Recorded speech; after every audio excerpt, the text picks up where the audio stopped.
Assalamualaikum warahmatullahi wabarakatuh. Sahabat Omah Hikmah yang berbahagia. Pada suatu masa di zaman Rasulullah, ketika setelah hijrah dari Mekah ke Madinah, Madinah mengalami satu musim kemarau yang sangat panjang, yang membuat sumur-sumur warga penduduk Madinah mengalami kekeringan. Mereka mengalami kesulitan air karena nyaris tidak ada sumur yang bisa memberikan atau menyediakan air. Nah, bagi kaum muhajirin, penduduk Makkah, umat Islam Makkah yang ikut hijrah Nabi ke Madinah, kondisi ini sungguh sangat menyulitkan karena mereka terbiasa dengan air zam-zam yang tidak pernah berhenti menyediakan air sepanjang tahun, bahkan di musim kemarau. Nah, situasi ini menyulitkan sekali sehingga mereka mencari kesana kemari sumber air untuk kebutuhan mereka. Pada saat itu ada seorang warga Yahudi dikenal dengan nama Rauma, itu memiliki satu sumur yang tidak pernah kering. Sumur ini yang masih bisa memberikan air untuk penduduk Madinah. Nah, karena sumur Rauma ini adalah satu-satunya sumur yang bisa menyediakan air, warga Madinah tentu berbondong-bondong untuk mendapatkan air dari sumur ini. Tapi sayangnya untuk mendapatkan air ini mereka harus mengantri sangat panjang.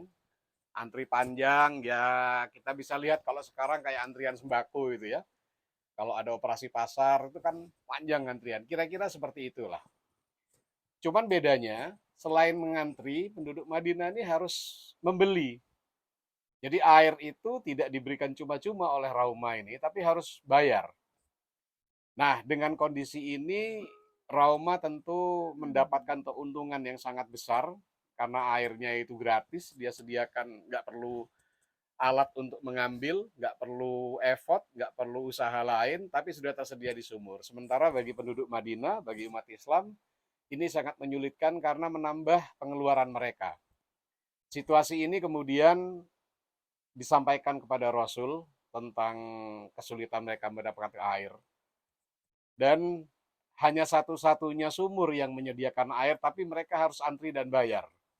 Lalu Rasulullah menyampaikan satu pesan, barang siapa di antara kalian yang bisa menguasai sumur ini dan kemudian menyedekahkan airnya, maka surga adalah balasannya. Mendengar sabda Rasul, mendengar pernyataan Rasulullah ini, kemudian sahabat Nabi Utsman bin Affan tergerak hatinya untuk bagaimana caranya sumur ini bisa dia beli. Maka Rauma didatangin oleh oleh Utsman untuk mengakuisisi sumur ini.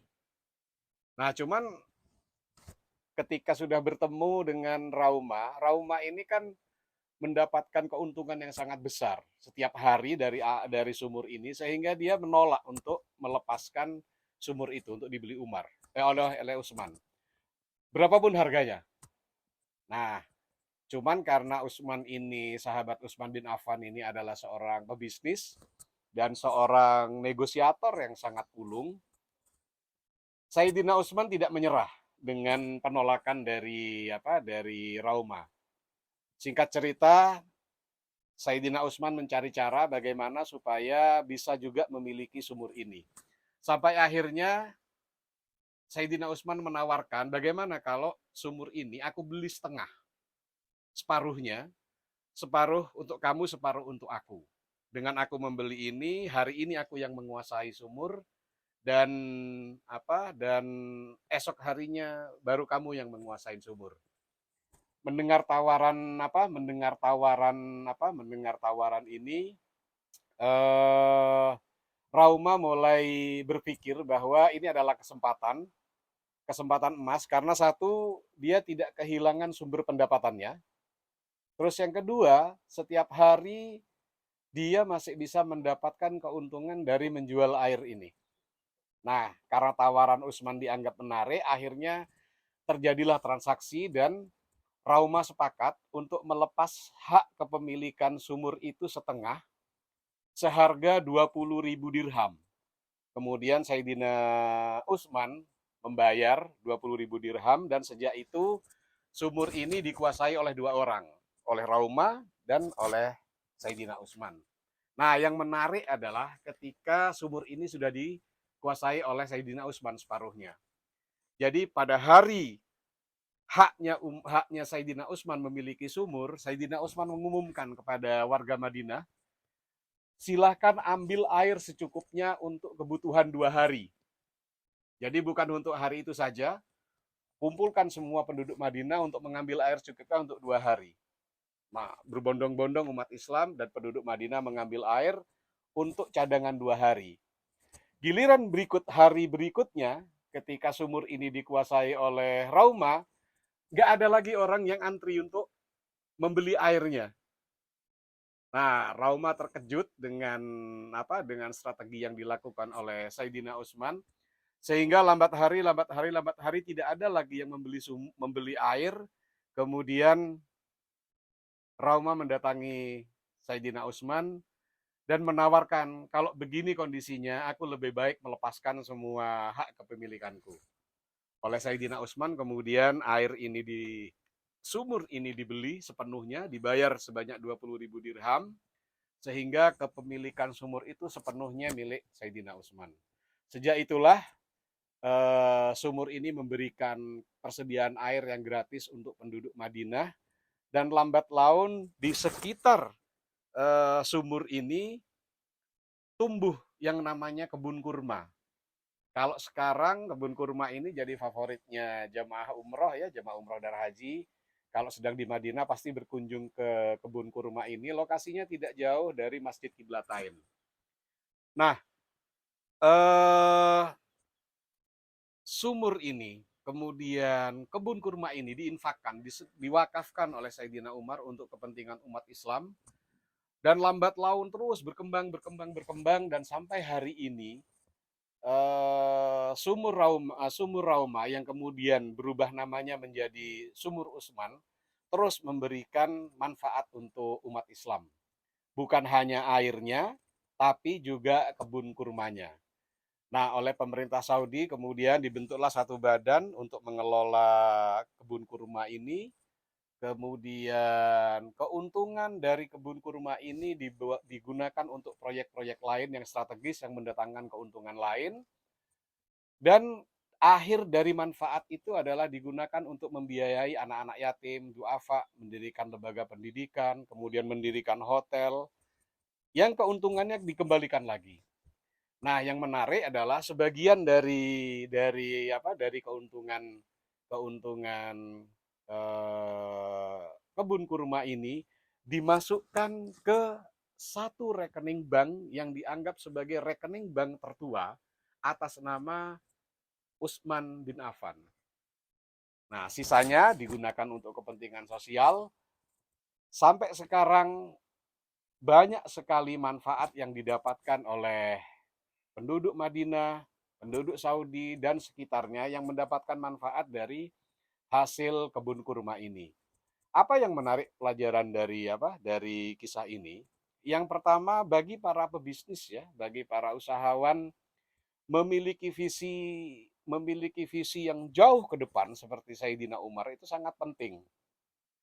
Kalau Rauma tadi hanya berpikir bagaimana dia memanfaatkan keuntungan untuk mendapatkan keuntungan saat ini. Visinya pendek, hanya untuk kehidupan sekarang. Sementara Sayyidina Umar itu visinya adalah visi ke depan, jauh ke depan. Dengan mewakafkan ini, menggratiskan air sumur ini, yang didapat oleh Sayyidina Utsman bukan hanya keuntungan saat ini, tapi juga keuntungan yang lebih abadi di akhirat. Jadi buat untuk kita yang berusaha, yang memiliki usaha, atau untuk kita yang sedang membangun satu organisasi atau apapun, yang namanya visi itu harus menjangkau ke depan. Jangan membuat visi yang dangkal, karena visi ke depan itu adalah visi yang akan mendorong kita untuk melakukan sesuatu bukan untuk kepentingan sesaat. Pelajaran yang kedua, apabila kita ingin memiliki keuntungan jangka panjang, maka niatkanlah sejak awal bahwa kita berusaha, kita berbisnis, atau kita melakukan apapun itu bukan untuk kepentingan duniawi, tapi untuk menjangkau yang lebih luas, menjangkau yang lebih panjang, yakni kepentingan kepentingan akhirat. Nah, dengan cara seperti ini, insya Allah usaha yang kita lakukan atau aktivitas yang kita lakukan, dampaknya tidak hanya dirasakan oleh orang dalam jangka pendek, dimanfaatkan oleh orang dalam jangka waktu yang singkat, tapi manfaatnya akan dirasakan oleh orang pada generasi berikutnya. Bayangkan, Sayyidina Utsman mewakafkan sumur ini, kemudian menjadi kebun kurma, itu sudah 1400 tahun yang lalu. Tapi sampai hari ini manfaatnya masih dirasakan oleh banyak orang, oleh jutaan orang yang membutuhkan bantuan dari keuntungan pengelolaan kebun kurma ini.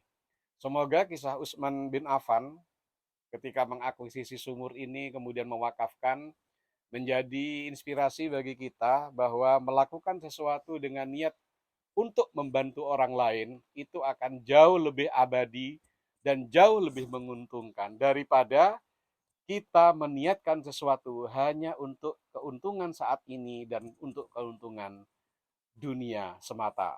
Semoga ini bermanfaat. Assalamualaikum warahmatullahi wabarakatuh.